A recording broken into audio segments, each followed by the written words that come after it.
Hey YouTube, this is Matthew with Needful Strings in Branson, Missouri, and today I'm going to attempt to kind of share with you how to create three-note chords. There are several types of three-note chords, and for me, all of this stuff is redundant. I already know the stuff, so I'm trying to water it down to make it palatable for you. Forgive me if it does go over your head, but what I want you to do right now is take a picture of this screen, okay? Or just write everything down that I have written up here, because this is going to help you create your chords. And what I have up here, just to explain a little bit, is this. There are four types of three-note chords that are very common. And then, of course, there are other types of chords as well. But these are the four most common chords, and chances are you're familiar with one or two of the four. Now, chances are also that you may intuitively already know certain chords. Maybe because you were told that a C chord is C, E, G, or a G chord is G, B, D. Well, how does the person know that, the person who gave you that information? That's what we're going to tackle today, okay? So, let's go ahead and kind of go over what I have written down on the whiteboard, and I'm going to try to just go straight through as if this is a live video. So what we see on my whiteboard is augmented, major, minor, and diminished, okay? The most common that everybody will understand is major and possibly minor, but the most common definitely is major. And off to the side of that, I have a combination of letters. There's a W and an H, and those represent whole steps and half steps.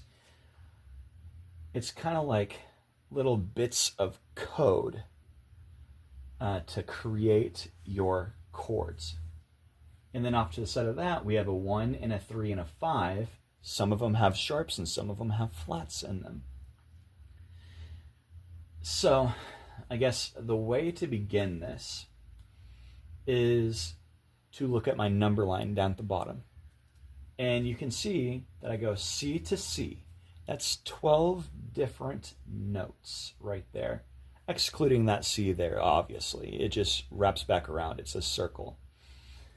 Well, there are 12 half steps. 1, 2, 3, 4, 5, 6, 7, 8, 9, 10, 11, 12. Half steps. That means if you break that down, you can also say that there's whole steps. So the two variables are half step and whole step. Just like on the computer language, they have zeros and ones. We have half step and whole step. So if I start on C, we have 1, 2, 3, 4, 5, 6, 7 whole steps. And so when you add a half step and a whole step together, you are going to create a distance between notes. And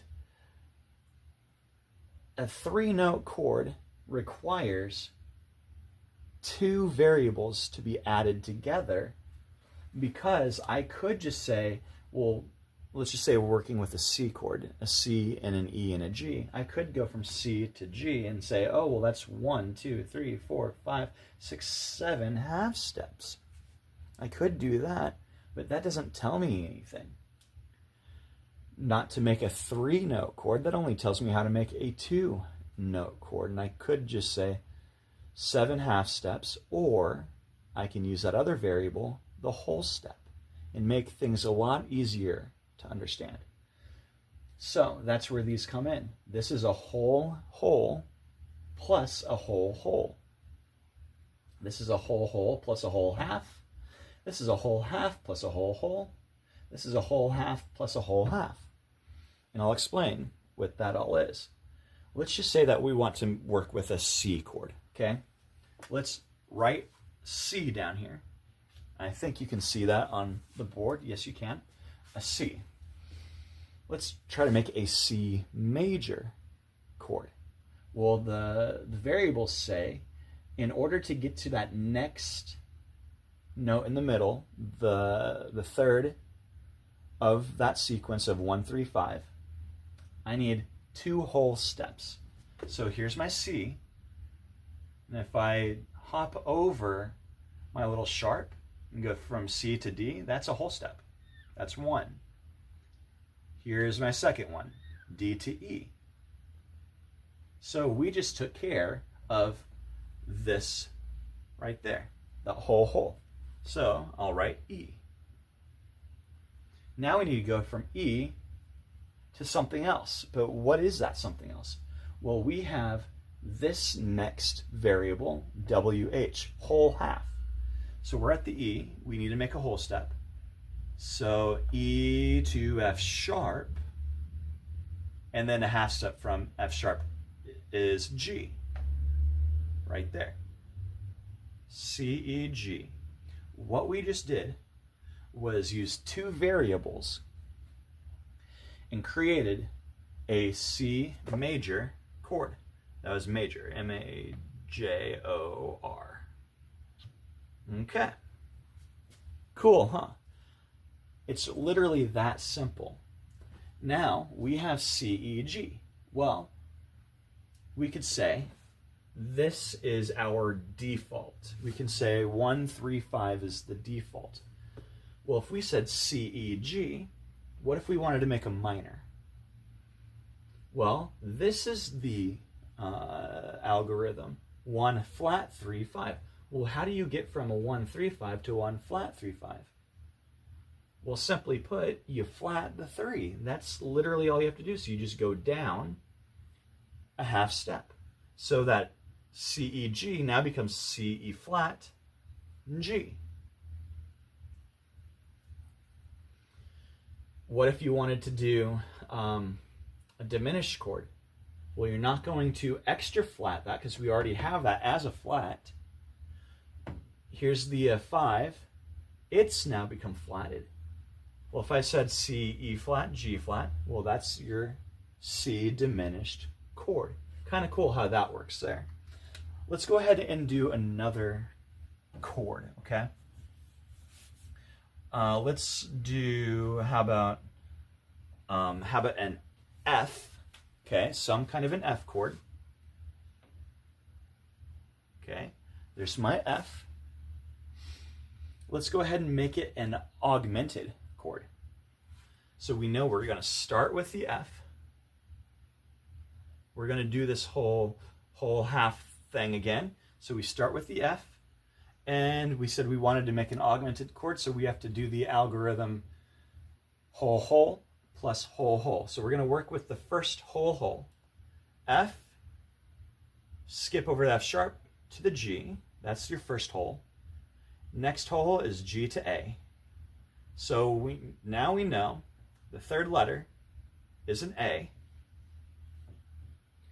Then we have to do whole whole again. So we're at A. We have to do whole whole. So A plus a whole step is a B. B plus a whole step is a C sharp. So here's my B there. C sharp. Guys, you just created an F augmented chord. That's literally how simple that is. Okay. Let's go ahead and do another one. I'll actually use my eraser this time. Okay. So we will do, erase that F, A, C sharp. Let's go ahead and do, say, a D minor chord, a D minor chord, okay? So first thing we got to do is write that D. So here is that D. D minor, we have a whole and a half plus a whole and a whole. So we start with the D. We have to go a whole step to the E. Now a half step. Well, that brings you to the F. Got that one done. Now let's go to the next part of it. We're starting with the F. We have to do a whole step and a whole step. So F plus a whole step is G. G plus a whole step is A. A D minor chord is D, F, A. D minor. And to finish it all off, let's go ahead and do a diminished chord of some sort. Okay? We'll do that. And make this E again here. And then we'll get this here.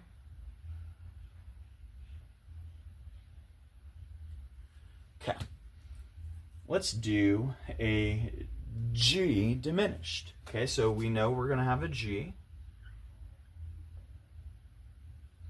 The diminished pattern says this: whole half plus whole half. So we start with the G. Here's my G right here. Whole, G to A. Half, A to B flat. Okay, the reason why we call it a B flat is because we need to stay within context. So B flat. Now, that's that part of it. Now we need another whole half. We start with that B flat, and so we needed a whole step. Well, a B flat plus a whole step is a C. C plus a half step, because we're at the half now, is that C sharp. So here's that C sharp. But it's not a C sharp, right? We need to stay within context. So it's called a D flat. So we have that D flat. G, B flat, D flat.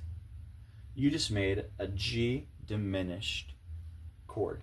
Pretty cool, huh? So anyways, I didn't want to go any further than this today. I feel like that's a lot to learn. And again, it's something that needs to be done, and I will turn it into some kind of a paper thing, I think. I'm thinking about making some kind of PDFs that you can purchase on my website and stuff too, just to show you how to do all this. I feel like that will be very helpful as well, because a lot of people are visual learners, and chances are you are gonna take a little snapshot of this screen here. And I don't blame you. It's very, very helpful.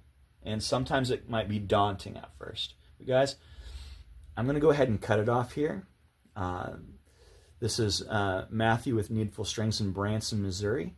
417-334-1395. That will get you to me.